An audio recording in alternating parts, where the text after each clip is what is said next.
میں نے کہا صاحب ہمیں بھی سمجھا دیں, چلے ہمیں کو بات مل جائے. آپ چلے, اگر آپ نے علم نہیں پڑھا تو عمر تو آپ کی زیادہ ہے نا, آپ نے بزرگوں سے باتیں سنی ہیں. تو کہنے لگے بیٹا میرا چھوٹا سا پوتا ہے, وہ بازار سے ٹافی خرید کے لاتا ہے. اگر ٹافی کے اوپر سے کاغذ اتار دیتا ہے نا تو ٹافی میں مکھیاں بیٹھنی شروع ہو جاتی ہیں. ٹافی پہ مکھیاں بیٹھ جاتی ہیں. جب تک اس کے اوپر وہ لفافہ رہتا ہے, کاغذ رہتا ہے, اس پہ مکھیاں. اللہ کرے آپ کو سمجھ آئے, اللہ کرے آپ کو سمجھ آئے, اللہ کرے اس درویش کی بولی ٹکرا جائے. کہنے لگے جب تک تو اس کے اوپر کاغذ رہا تب تک اس پہ مکھیاں, اور جب اس کے اوپر سے کاغذ اتر گیا تو مکھیاں بیٹھ گئیں. کہنے لگے 4 سال کا میرا پوتا, میں نے منت کر دی کہ کھا لو.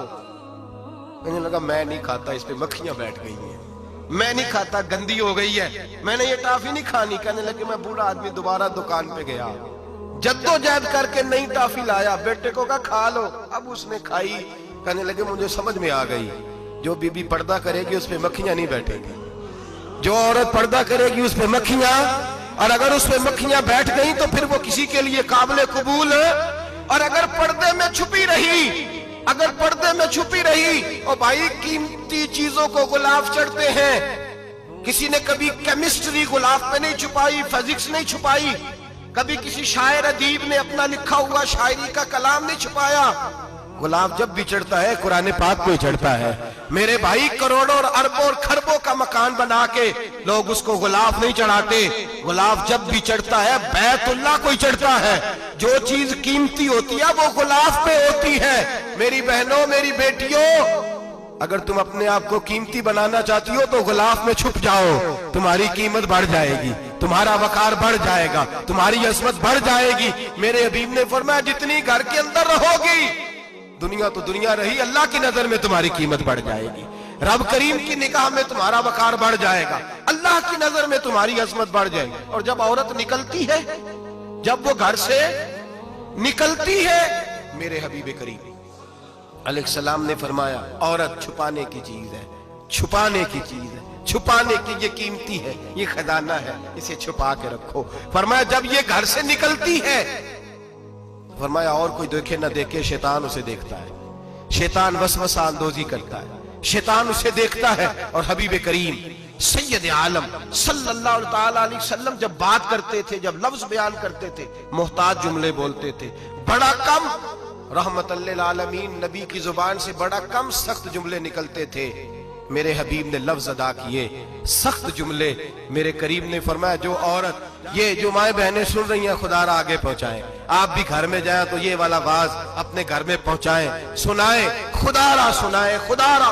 روز ایک قیامت ٹوٹتی ہے. اور میرے بھائی لاکھوں عزت دار لوگ اپنے تکیے پہ منہ رکھ رکھ کے روتے ہیں, اس لیے کہ وہ بچی جس کے بارے میں کہتے تھے ہمیں اعتبار ہے, اعتبار کا لفظ بول کے باپ جو ظلم کرتا ہے اپنی بیٹی پہ, بھائی اعتبار کا لفظ بول کے ظلم کرتا ہے بہن پہ, اعتبار کا جملہ بول کے زیادتی کرتے ہیں ہم اپنی جانوں پر.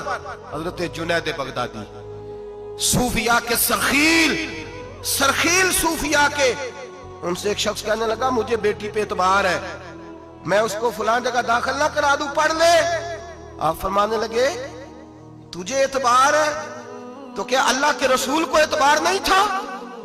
یہ تو نے کیسا لفظ بولا, تجھے اعتبار ہے, نبی پاک کو نہیں تھا. میرے محبوب کے پاس حضرت عائشہ صدیقہ بیٹھی تھی, اور وہ بی بی جس کو قرآن کہتا لستن کاحد من النساء, تمہارے جیسی دوسری کوئی ہو سکتی نہیں. میرے محبوب کے پاس حضرت حفصہ بیٹھی تھی, جناب سودا بیٹھی تھی. اس سے بڑھ کر بھی کسی کو اعتبار ہوگا جن کو قرآن کہتے ہیں ان جیسی دوسری ہو ہی نہیں سکتی. حضرت عبداللہ بن مکتوم نابینا سے ابھی آئے.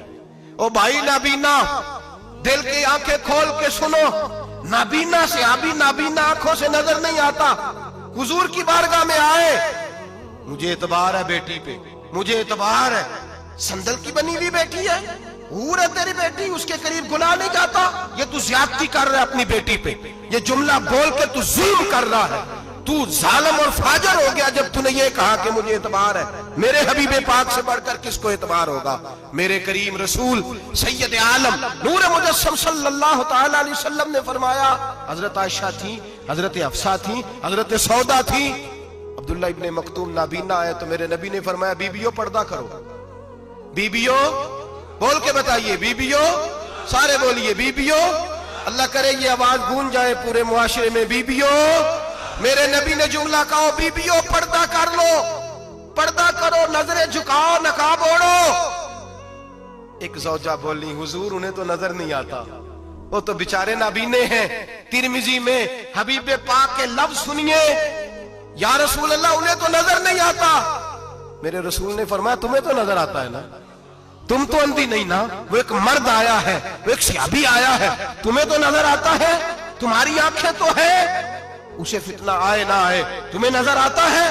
خبردار، پردہ کرو، آنکھیں جھکاؤ، چہروں پہ نقاب ڈالو. حضرت جنید بغدادی فرمانے لگے اگر میرے رسول پاک اپنی ازواج کو کہتے ہیں پردہ کرو اور تو کہتا ہے مجھے اعتبار ہے، اگر نبی پاک اپنی بیٹی حضرت فاطمہ کو کہتے ہیں پردہ کر، تو کہتا ہے مجھے اعتبار ہے. جناب جنید بغدادی مزید بولے، آپ فرمانے لگے اگر حسن بصری پڑھانے والا ہو، رابعہ بصری پڑھنے والی ہو، اور بیچ میں قرآن پاک پڑھا ہوا ہو، پڑھانے والا حسن بصری، پڑھانے والے حسن بصری جنہوں نے مولا علی شیر خدا کی صحبت پائی، جنہوں نے ام المومنین حضرت ام سلمہ کے گھر میں پرورش پائی، فرمایا پڑھانے والا حسن بصری، پڑھنے والی رابعہ بصری. وہ بی بی جو دعا مانگے تو اللہ مردہ اونٹ کو زندہ فرما دے.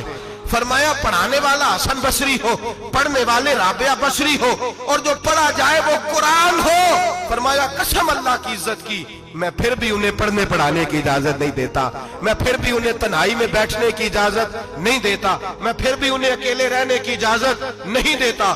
اس لیے کہ یہ حسن بصری ہیں اور منع کرنے والے امام الانبیاء ہیں، اس لیے کہ یہ رابعہ بصری ہیں اور منع کرنے والے سید الرسل ہیں. خبردار، پھر بھی اجازت نہیں. میرے نبی کریم علیہ السلام بولے، حضور کی بارگاہ میں صحابہ نے عرض کیا کہ یا رسول اللہ صلی اللہ علیہ وسلم اگر کوئی نیک آدمی کسی نیک عورت کے ساتھ بے پردہ ہو، نیک آدمی، وہ پیر گناہگار نہیں جس کے پاس بیویاں جاتی ہیں، وہ گناہگار نہیں، وہ تو مجرم ہے. وہ خالی گناہگار نہیں، وہ تو پاپی ہے. وہ خالی گناہگار نہیں، وہ تو دین کا ڈاکو ہے. ڈاکو وہ تو فاسق ہے، وہ تو دین کی حدیں توڑنے والا ہے. وہ تو اس کو تو گھسیٹا جائے گا قیامت کے دن. جو عورتوں سے بے پردہ ملتا تو گھسیٹا جائے گا. لیکن سوال یہ ہے وہ خامد کدھر ہوتا ہے جس کی بیوی پیر کے پاس اکیلی جاتی ہے؟ سوال یہ ہے وہ بھائی کدھر ہوتا ہے جس کی بہن پیر کے پاس اکیلی جاتی ہے؟ سوال یہ ہے بیٹا کدھر ہوتا ہے جس کی اماں اکیلی جاتی ہے؟ میرے نبی رحمت، نور مجسم، شفیع معظم، سرور کون مکا، سیاح لامکا صلی اللہ علیہ وسلم کی خدمت عالی مرتبت میں صحابی نے پوچھا کہ یا رسول اللہ اگر نیک ہو بندہ، بی بی بھی نیک ہو تو ایک میں بیٹھ سکتے ہیں؟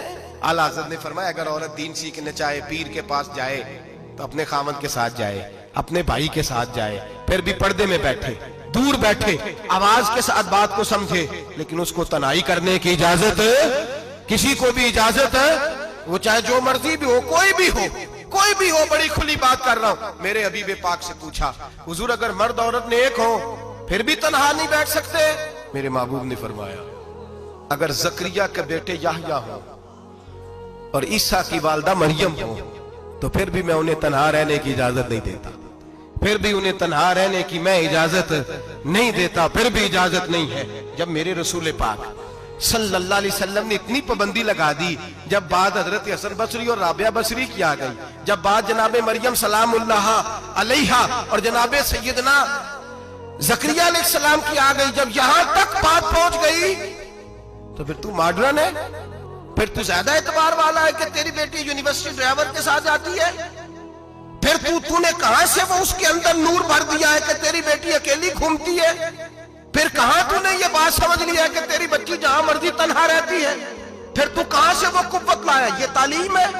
اقبال نے کہا یار مشرق ہوس میں گلتا، شباب اریاں شراب عیسیاں، جسے بھی دیکھو گری کے عیسیاں، ہم ایسی تہذیب کیا کریں گے؟ اور اقبال کہنے لگے تمہاری تہذیب خود اپنے خنجر سے خودکشی کرے گی، اس لیے کہ جو شاخ نازک پہ بنے گا آشیانہ وہ ناپائیدار ہوگا. میرے بھائی ہم لوگ پہلے ہاتھ میں آگ کا انگارہ دیتے ہیں، پھر کہتے ہیں بیٹے تو نے جلنا نہیں. ہم پہلے اس کو ساری سہولیات دیتے ہیں، پھر کہتے ہیں تو نے بگڑنا نہیں. میرے نبی رحمت، نور مجسم، شفیع معظم صلی اللہ علیہ وسلم نے فرمایا جو بی بی بن سور کے بازار جائے، میری طرف دیکھیں، آنکھیں کھول کے دیکھیں، یہ حدیث آپ نے سنانی ہے. انشاءاللہ بولیے، سنائیں گے انشاءاللہ تعالی. بول کے انشاءاللہ کہیے آپ کو ثواب ہوگا. سنائیں گے انشاءاللہ. میرے نبی کریم صلی اللہ علیہ وسلم نے فرمایا جو عورت بن سنور کے بازار جائے, اب تو خیر بیویاں برقع پہن کے جاتی, برقعے پہ بھی کڑھائی کی ہے, برقعے پہ بھی کام کرایا, برقعے پہ جو کام اور نقش نگاری ہوئی ہے وہ 10,000 کی ہے. برقع پردے کے لیے پہنا تھا, دکھانے کے لیے. یہ کیسا برقع ہے کہ اس نے برقع بھی پہنا ہوا ہے اور برقع بھی اس نے فیشن والا پہن لیا ہے؟ یہ کس طرح کا؟ اس تو پردے کو پردے کی ضرورت پڑ گئی. یہ کیسا پردہ ہے کہ جو پردے کو پردے کی ضرورت ہے؟ برقع تو اس لیے ہوتا ہے کہ مجھے دیکھے کوئی نہ, اور اس نے تو پہنا ہی اس لیے کہ ذرا لوگ دیکھیں تو صحیح میں نے کتنا قیمتی پہنا ہے. اس حجاب کو حجاب کی ضرورت پڑ گئی. میرے حبیب پاک علیہ السلام نے فرمایا بلا ضرورت. عورت کو اجازت ہے بیمار ہو تو ڈاکٹر کے پاس جائے, عورت کو اجازت ہے ضرورت پڑ جائے گھر میں سودا سلف نہ آتا ہو تو لینے چلی جائے, عورت کو اجازت ہے اگر گواہی کی ضرورت پڑ جائے تو پردہ کر کے قاضی عدالت کے پاس گواہی دینے جائے, عورت کو اجازت ہے حج پہ جائے, عورت کو اجازت ہے عمرے پہ جائے, عورت کو اجازت ہے کہ اگر کسی وقت جہاد کے لیے عورتوں کی ضرورت پڑ گئی تو حضرت فاطمہ اور جناب عائشہ کی سنت ادا کرے, جہاد کو جائے. لیکن اگر عورت موج کرنے جائے اور روز گئے وہ دیکھے نا فلاں پارک میں تھے آپ تو کبھی گئے ہی نہیں, فلاں جگہ تھے آپ کے پاس تو فرصت ہی نہیں, فلاں میری سرگودے والی بہن کا خامن تو روز لے کے جاتا ہے آپ نے تو کبھی توجہ نہیں فرمائی. روز پیغام دیتی رہے. میرے حبیب کریم سید عالم صلی اللہ علیہ وسلم نے فرمایا جو بی بی بن سنور کے بلا ضرورت بازار جائے, نبی پاک علیہ السلام نے فرمایا ایک قدم وہ اٹھائے گی تو اس پر اللہ کی لعنت برسے گی, فرشتوں کی لعنت برسے گی, زمین والے لعنت برسائیں گے, آسمان والے لعنت برسائیں گے. اور میرے حبیب بولے تو فرمایا جب اللہ کی لعنت برسے گی تو میں بھی اس بی بی پہ لعنت ہی کروں گا جو بی بی بن سنور کے جائے. اور آگے سن لیں میرے حبیب نے فرمایا اگر اس کا خامد راضی ہو اس کے بن سنور کے بازار جانے پہ آپ ناراض ہو جائیں, اللہ کرے اس بات پہ ہو ہی جائیں اور اللہ کرے بدل جائے نظام, جو خامد خود میک اپ کرا کے تیار کرا کے پارٹی میں لے کر کے جائے, جو سامنے والی فرنٹ سیٹ پہ خود بغیر نقاب کے اس کو بٹھائے, جو موٹر سائیکل کی پشت پہ خود تیار کرا کے بٹھائے اور جو خود کہے تو چلی جانا جا تو شادی بھی تو دیکھا فلاں کام بھی تو کرا میں آزاد ہوں. میرے حبیب نے فرمایا جس کی بیوی بن سنور کے جائے, جس کی بیوی میک اپ کر کے جائے, چیلم پہ بھی بیوٹی پارلر سے ہو کے جاتی ہے, جس کی بیوی بن سنور کے نکلے وہ راضی ہو, وہ خوش ہو.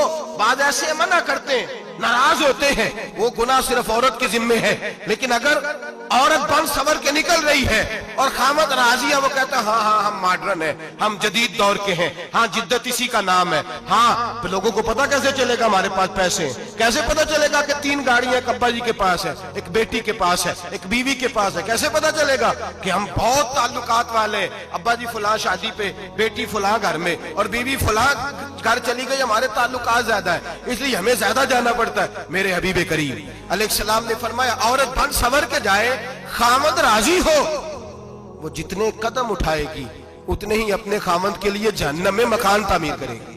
فرمایا اس کے خامد کے لیے اتنے مکان دوزخ میں تیار ہو گئے, وہ جلایا جائے گا, وہ تپایا جائے گا, وہ جہنم کی آگ کا ایندھن بنے گا. اور میں نے شاید آپ کو درجنوں بار حدیث سنائی ہو, میرے کریم رسول نے فرمایا بی بی ایک ہوگی پر 4 آدمیوں کو جہنم میں لے کے جائے گی. یا رسول اللہ کس کو؟ فرمایا باپ نے پردے کا نہیں کہا تو باپ بھی دوزخ میں جائے گا, اگر بھائی نے پردے کا نہیں کہا تو وہ بھی دوزخ میں جائے گا, شوہر نے پردہ نہیں کرایا تو وہ بھی جہنم میں جائے گا. وہ بیٹا جو کہتا تھا نا 1.25 لاکھ کا موبائل لینا ہے تو اماں نے گھر کے اندر شور ڈال دیا, مجبور کیا خامن کو لے کر کے دیا. اس بیٹے سے پوچھا جائے گا تو ساری ضدیں اماں سے منواتا تھا, یہ تو نے کیوں نہیں کہا پردہ کر لے, اور اب تو بی بی ذرا 40 سال کی ہوتی ہے تو کہتے ہیں میری خیر ہے میں بوڑھی ہو گئی ہوں, میری خیر ہے, روٹیاں ساری کھاتی ہوں باقی سارے کاموں میں جوانوں کی طرح ہوں, پردہ نہیں میں نے کرنا میری خیر ہے, فلانا تو میرے بیٹے کی طرح. ظلم کی حد ہے, ظلم کی حد. کزن ایک دوسرے سے ہاتھ ملاتے, کزن وہ کس مصیبت کا نام ہے؟ کہتے یہ بھائی ہے, او بھائی یہ بھائی ہوتا تو اس سے نکاح ناجائز ہوتا, اب چونکہ اللہ نے اس کے ساتھ نکاح کو حرام رکھا ہے تو یہ تمہارا بھائی